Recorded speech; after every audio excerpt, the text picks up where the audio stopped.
এমনি বাদ আম্মা বাদ। এখন ঠ্যাং একখান কবরে চাকা একটা পাংচার, আল্লাহ বিল্লাহ কোনো মতে যাতে পারিনি কি, মরার গাড়িতে উঠতে পারিনি কি, এই চিন্তে আছে। 80 বছরে বুড়োর আর তওবা করা লাগে না যে কাকা আমি আর গাঁজা খাবো না। এই বুড়ো 80 বছরের বুড়ো গাঁজা খায় নাকি?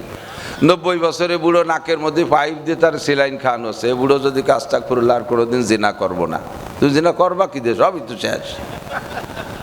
তো নায়ের মধ্যে পাইপ ঢুকো না, তুমি জিনাতে তওবা হচ্ছিস। এই বয়সে তওবা করা লাগে না, তওবা হয়ে গেছে। সবাই টার্গেট যুবকরা, সবাই টার্গেট যুবক। যুবক খাইতে বসলে 1 ঘন্টা সময় নিয়ে খায়, কারণ ওর খাওয়ায় টাইম পুষায় না। হাতে মাল আছে তো, এক নজর দেয় মোবাইল ধরিয়া এই নেলা এই জায়গা ধরা রয়েছে, তা গালে যেন খালি খিলখিল করে হাসি দিছে। আবার ওই দিক চাইছে, নেলা এই জায়গা ধরা হয়েছে, আবার ফ্যান ফ্যান এখানে কান্দি দিছে। এই হাসা কান্দা হতে 1 লুকমা খাইতে 10 মিনিট, 1 ঘন্টা ধরে খায়। আজকে খাইতেছে না হে মুহি, মানে ধমাধম গিলতেছে, 5 মিনিটের মধ্যে খাওয়া শেষ। খাইয়েই দৌড় দিয়ে বাইরে যে জি দোস্ত আসতেছি, ফোনে কয় দোস্ত আসতেছি। রাস্তায় দোস্ত দাঁড়ায় দিছে, ওর বন্ধু মোটর সাইকেল নিয়ে, হাং গাড়ি লাইফ দিয়ে যে মোটর সাইকেলের পিছনে উঠছে, আর টান দেছে, ধুমসা টান। 60তে শুরু হয়, ওকে গিয়ার হলো 60তে শুরু হয়। যখনই টান মারছে হঠাৎ করে বালির ট্রাক একটা সামনে চলে আইছে, দম করে তলে চলে গেছে। 2 জায়গায় শেষ। মা গলা জড়াই ধরিয়ে, গলা তো নাই, সব গুঁড়ো গুঁড়ো হয়ে গেছে। বস্তা ভরে নিয়ে, ডিশ ভরে নিয়ে কান্দে আর বাবা অন্যদিন 1 ঘন্টা ধরে যদি খাতি, আজকেও যদি খাওয়ার মধ্যে সেই ঘন্টাটা কাজে লাগাতি, তাহলে এই সময় সে মরতি নেয়। কি জন্যে এত তাড়াতাড়ি খালি? আল্লাহ কোন জন্য খাইছে তাড়াতাড়ি? বাজো নাই, ঘড়িতে টাইম হয়ে গেছে, আজরাইল ডাকতেছে তাড়াতাড়ি না। আবার খাবার কটা রুজিতে আছে, ও কটা আবার খাইতে হবে, ওই কটা লাস্ট রুজি। আবার এই জায়গার টাইম মতো মরতে হবে, এই জন্য ধমাধম আজকে 5 মিনিটে খাওয়াই ওই জায়গা ফাটাই দিছে। রাস্তায় যে ডাকছে দোস্ত মোটর সাইকেল, ওই মোটর সাইকেলের ভিতরে আছে আজরাইল, কান্দে নিয়ে আসছে। যাইতেই হবে, মরতেই হবে। আল্লাহু আকবার। যুবক সাবধান, সারা বছরের 8 মাস রাস্তায় থাকি, কত যুবকরে রাস্তার থেকে টাইনে সরাই, পড়ে রইছে, সরানোর কেউ নেই। রাত 2টে বাজে, রাত 1টা বাজে। গত বছর এক কায়দা মতো এক তাগড়া একজন আমার চোখের সামনে পড়ে গেছে মোটর সাইকেল নিয়ে। টাইনে উঠতে যাই, আমি তো হালকা পাতলা মানুষ, মনে 100 কেজি হবে ওজন, তা উঁচু উঠতে যে পারি না। এই পাশে টান খাই আমার, সেই থেকে এই পাশ ধরে চাবায়, রগ ছিঁড়িয়ে মিড়িয়ে গেছে, নি তা করছি বেরিয়ে।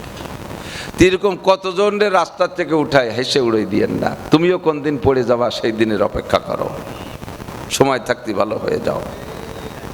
তো বৃষ্টি বাদলের সময় কখন বৃষ্টি আসবে কিছুই বলা যায় না। এই জন্য অনেক লোক আসছেন, জায়গা কম, ঘনবসতি, কষ্ট হচ্ছে, গরমও ঠেকতেছে, বুঝতে পারতেছি। হিসাব করা 5টা-6টা কথা বলার ইচ্ছা করেছি। তো সূরা পড়ছি, সূরা আসর। সবচেয়ে কোরআন শরীফের ভিতরে 114টা সূরার ভিতরে 2টা সূরা খুবই ছোট, একটা সূরা আসর আর একটা সূরা কাউসার। ওয়াল আসর আর একটা হলো ইন্না আতাইনাকাল কাউসার। এই দুটো খুব ছোট না, 3 আয়াতের ছোট্ট সূরা। তবে একটা কিছু কথা জেনে নেন, সূরা ছোট কিন্তু ভিতরে পেট অনেক বড়। প্রশ্নপত্রে প্রশ্ন যদি ছোট হয়, অ্যান্সার উত্তর কিন্তু বড় হয়। শিক্ষিত মল জবাব দেন। আবার বলি, এই প্রশ্নপত্রে প্রশ্নটা যদি ছোট হয়, উত্তরে মেলা লেখা লাগে। যেমন আমি বলি, এইটা ধরেন প্রশ্ন পেপার, এখানে 1 নম্বর প্রশ্নে লেখা ছোট্ট আধা লাইন লাগছে লিখতে। প্রশ্নটা কি? এই বইতে যাহা কিছু আছে সব লিখে দাও। এই বইতে যাহা কিছু, যে বইয়ের পরীক্ষা আজকে, এই বইতে যাহা কিছু আছে সব লিখে দাও। প্রশ্নটা তো 2 অক্ষর হয়ে গেছে, কিন্তু লিখতে তো 6 মাস লাগবে, ঠিক না? আর প্রশ্ন যদি বড় হয়, তাহলে উত্তরের অনেক অংশ প্রশ্নের মধ্যে চলে আসে, তখন উত্তর ছোট হয়ে যায়। যেমন তারও উদাহরণ, পুরো বইটা প্রশ্নপত্রে উঠাই দিয়ে নিচে লিখে দিছে ইহা সত্য না মিথ্যা। এটা খুঁচা দিলি হয়ে গেল, ঠিক না? মিথ্যা হলি ক্রস দাও, সত্য হলি টিক দাও। টিক, অ্যাকসেপ্টিক যাকে বলে, ঠিক না? তো সূরা বাকারা অনেক বড়, সে বড় তো তার বড়ত্বের আলোচনা সেদিন হবে। সূরা আসর দেখতে 3 লাইন, কিন্তু এর পেট ভরা 30 পারা কোরআন শরীফ। এর পেটের ভিতরে 104খানা আসমানি কিতাব, দেখতে ছোট, প্রশ্ন ছোট, অ্যান্সার সারা শরীয়ত সম্পূর্ণ। আল্লাহ পাক রব্বুল আলামিন এর ভিতরে কি আছে বলতে গিয়ে আগে কসম খাইছে। একটু সব কথা খেয়াল করতে হবে, নড়াচড়া করেন না। কসম খাইছে, অ মানে কসম, উকসিমু, আমি কসম খাই। আল্লাহ কসম কি জন্য খায় মানুষে? আমাকে আপনার কাছে গ্রহণযোগ্যতা বাড়ানোর জন্য, আমার কথার গ্রহণযোগ্যতা বাড়ানোর জন্য আমি কসম খাই। কখনো কখনো এই কসমটা আমার ব্যক্তি স্বার্থ উদ্ধারের জন্য। আপনার কাছে টাকা চাইতেছি, আগে একবার নিয়ে 1 সপ্তাহের কথা কয়ে 2 মাস ঘুরোইছি, এবার যদি আপনার কাছে টাকা চাই তাহলে কি আপনি দিতে যাবেন? তখন এবার আপনার কাছ থেকে টাকা আপনার কাছে ছাড়া কোথাও পাচ্ছি না, জানি যে আপনার কাছে টাকা আছে, কাজেই এবার টাকা নিতে হলে, আমার এই স্বার্থ উদ্ধার করতে হলে আমাকে কসম খাইয়ে বলতে হবে, আল্লাহর কসম, আল্লাহ 99 নামের কসম, এবার টাইম মতো টাকা দেব, দেন আমারে 10,000 টাকা, আর না আপনাকে বউ মরে যাবে। তাহলে এই যে কসম খাইলাম আমার ব্যক্তি স্বার্থ উদ্ধারের জন্য না, আমাকে গ্রহণযোগ্যতা তৈরি করার জন্য। এই গ্রহণযোগ্যতা তৈরির ভিতরে আমার লাভ আছে, আমার লাভ আছে। যদি আমি কসম না খাই, আপনি টাকা দেবেন না, তখন আমার ক্ষতি হয়ে যাবে। আর কসম খাইলে আমার গ্রহণযোগ্যতা আপনার মধ্যে তৈরি হবে, আপনি আমারে টাকা দেবেন, আমার উপকার হবে। আল্লাহ হাকামুল হাকিমিন এত বড় বিপদে পড়ে নাই যে সেই আল্লাহর কথা বান্দা গ্রহণ করলে আল্লাহর আকাশ জোড়া লাভ হয়ে যাবে, আর আল্লাহর কথা বান্দা না খাইলে আল্লাহর চুল পরিমাণ ক্ষতি হবে, এমন কোনো সমস্যা আছে আল্লাহর? সারা দুনিয়ার বর্তমান সময়ের 800 কোটি মানুষ যদি সবাই যদি কলেমা পড়ে লা ইলাহা ইল্লাল্লাহু মুহাম্মাদুর রাসূলুল্লাহ, আমার দিয়েন না এখন দিন, সিস্টেমে ব্যতিক্রমে গেছে, গলা বসে যাচ্ছে, থাকেন খাক এনাদের সব। চলো খেয়াল করতেছেন সবাই?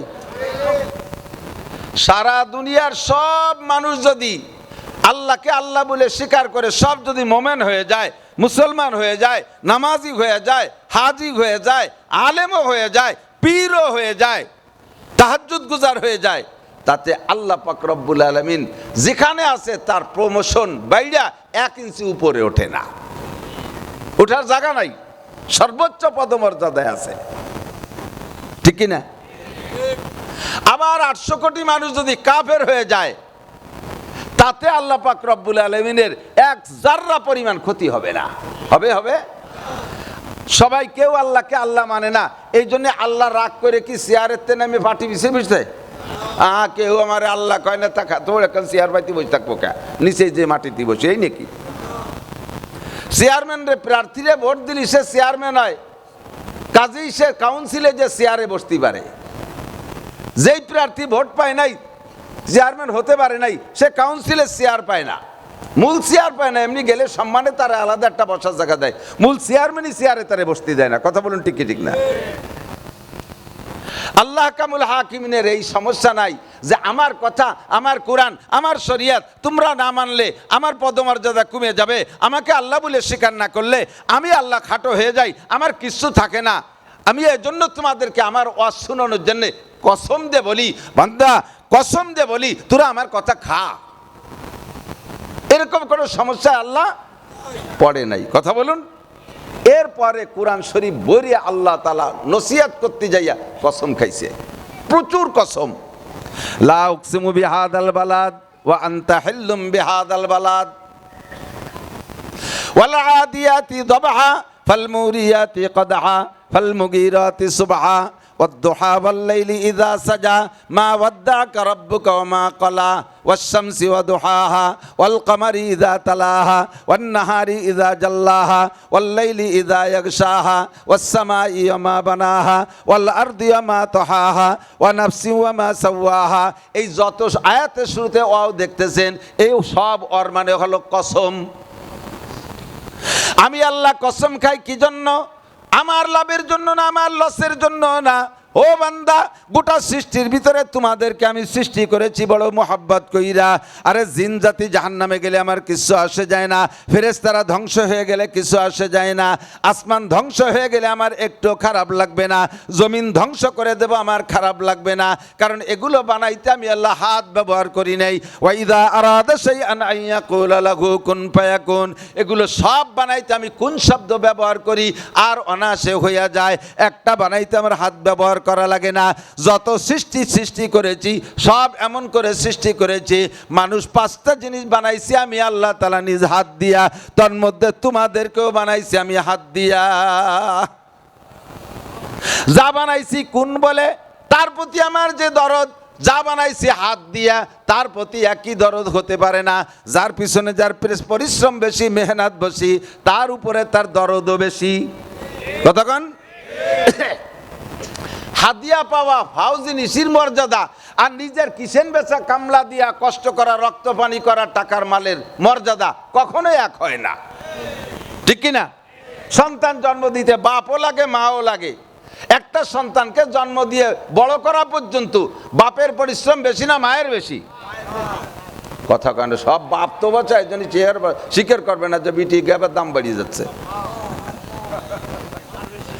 মার বেশি। বাপের কি পরিশ্রম তা তো বলার অবকাশ রাখে না। পরিশ্রম সব মার, ডেলিভারি যন্ত্রণা মার। যারা আছেন এক শ্রেণীর কুলাঙ্গার, ভাবেন না, বোঝেন না।